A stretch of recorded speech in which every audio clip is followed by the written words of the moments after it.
என்னாச்சு குருதேவா? அதான் அதான் மறுபடியும் அதான் நடக்க போகுது. என்ன நடக்க போகுது குருதேவா? ஆபத்து ஆபத்து, மரணம். யாருக்கு குருதேவா? அவங்களுக்கு, அந்த குடும்பத்துக்கு, அந்த நந்தன் வம்சத்துக்கு. அவங்க எங்கேயும் போகக்கூடாது, எந்த பயணமும் பண்ணக்கூடாது. வெளியே போனாங்கன்னா அப்போ நடந்த ஆபத்து தான் மறுபடியும் நடக்கிறதுக்கு வாய்ப்பு இருக்கு. மரணம் தாண்டவம் ஆடிக்கிட்டு இருக்கு. ஓ, அந்த லக்ஷ்மி கிட்ட சொல்லு, எந்த பயணமும் பண்ண வேண்டாம்னு சொல்லு. உடனே போன் பண்ணு. சரிங்க குருதேவா.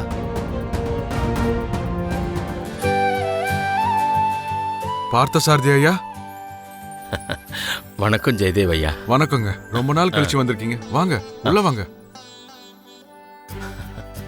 வாங்க உட்காருங்க. எங்க லக்ஷ்மி வீட்ல இருக்காளா? லக்ஷ்மி, ஜானு எல்லாரும் இருக்காங்க. நீங்க உட்காருங்க. அம்மா லக்ஷ்மி, ஜானு சீக்கிரம் வாங்கம்மா.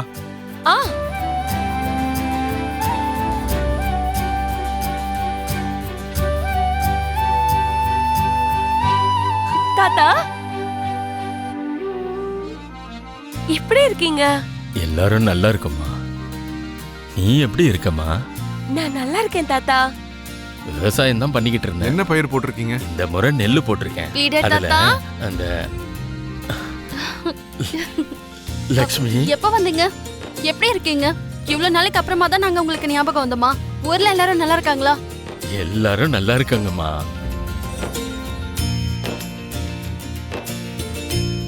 யாரம்மா இந்த தாத்தா? எங்க தாத்தா ஜுன்னு. அப்படின்னா உனக்கு கொல்லு தாத்தா. தாத்தா, உங்களோட கொல்லு பேரு? வா வா வா.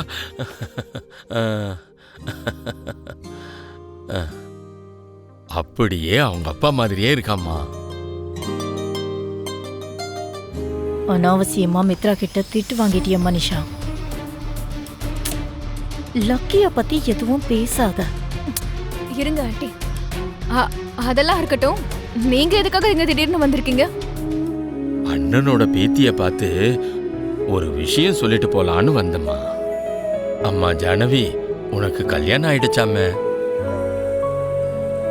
தாத்தாக்கு ஒரு வார்த்தை சொல்லலையே. அந்த கல்யாணம் முடியற வரைக்கும் பக்கத்துல இருந்த எங்களுக்கே தெரியல. நீங்க என்னடானா எங்கேயோ இருக்கீங்க, உங்களுக்கு எப்படி தெரியும்? திருட்டு கல்யாணம் பண்ணிக்கிட்டாங்க.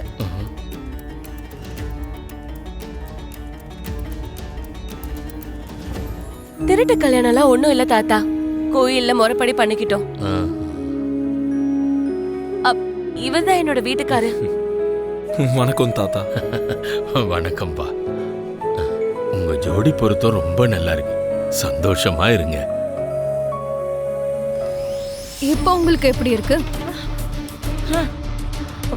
எதையோ சொல்ல வந்திருக்கேன்னு சொன்னீங்க, என்ன விஷயம்? ஒருவேளை அது ஏதாவது சாவு செய்தியா? அப்படிலாம் எதுவும் இல்லம்மா, எல்லாம் நல்ல செய்தி தான்.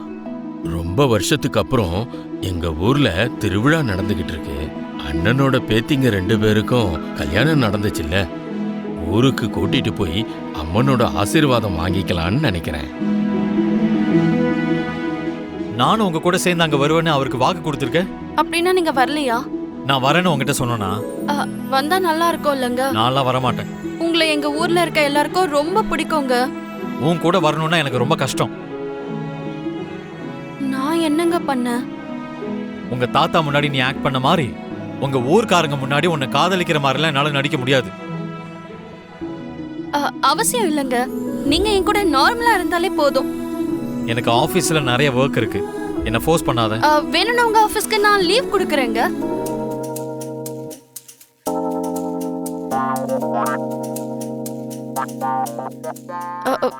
சாரி.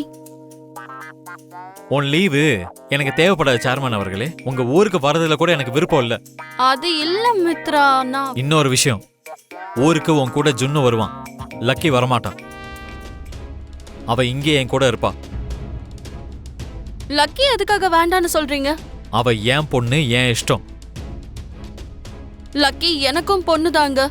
அவளை என்னால ரொம்ப நல்லா பாத்துக்க முடியும். என்ன பாத்துக்கிட்டீங்க? அவளுக்கு ஜுரம் வரும்போது விட்டுட்டு போயிட்டீங்க. வேண்டுதலை செலுத்த போலான்னு வான்னு கூப்பிட்டா தூங்கிட்ட. அதுக்கப்புறமா வந்து நான் வேண்டுதலை நிறைவேத்தினேன்லங்க. இங்க நான் இருந்ததுனால தான் லக்கியை பார்த்துக்கிட்டேன். அங்க நான் வரமாட்டேன்னு சொன்னதுனால உன்னை நம்பி நான் லக்கியை அனுப்ப முடியாது. நீங்களும் வரலாம்ல மித்ரா. நான் வர முடியாதுன்னு எத்தனை வாட்டி சொல்றது? என்ன வெறுப்பேத்தாம போ.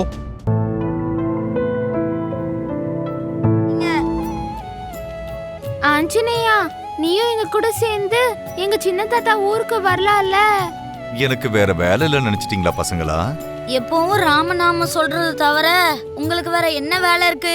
எனக்கு நீங்க மட்டும் பக்தர்கள் கிடையாது பசங்களா, நிறைய பக்தர்கள் இருக்காங்க. தெரியும். உங்க பேரு தெரியாத ஊர்ல உங்க பேரு தெரிஞ்ச மனுஷனும் இல்ல. அதனால அவங்களுடைய கஷ்ட நஷ்டங்களை தீர்க்க வேண்டிய வேலை இருக்கு இல்லையா? நீங்களும் எங்க கூட வந்தா நல்லா இருக்கும்னு நாங்க நினைச்சோம். ஆனா நீங்க பிஸின்னு சொல்றீங்க. சரி விடு, நாங்க எப்ப கூப்பிட்டாலும் வரல, எங்களுக்கு அது போதும். உங்க பிரச்சனைக்கு தீர்வு கிடைச்சிருச்சா? அப்படின்னா நான் போயிட்டு வரட்டுமா? ஒரு நிமிஷம், உங்களுக்கு ஒண்ணு கொடுக்கணும். என்னடா கண்ணா அது?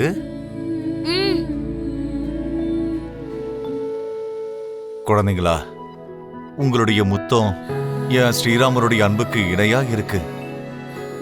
நான் போயிட்டு வரேன்.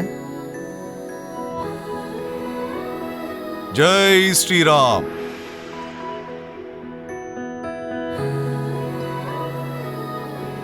ஆண்டி, கொஞ்ச நேரத்துக்கு முன்னாடி மித்ரா நம்மள திட்டினாலும் ஊருக்கு வரமாட்டேன்னு லக்ஷ்மி முகத்தை பார்த்து நேரா சொல்லிட்டான். ஐ அம் சோ ஹாப்பி.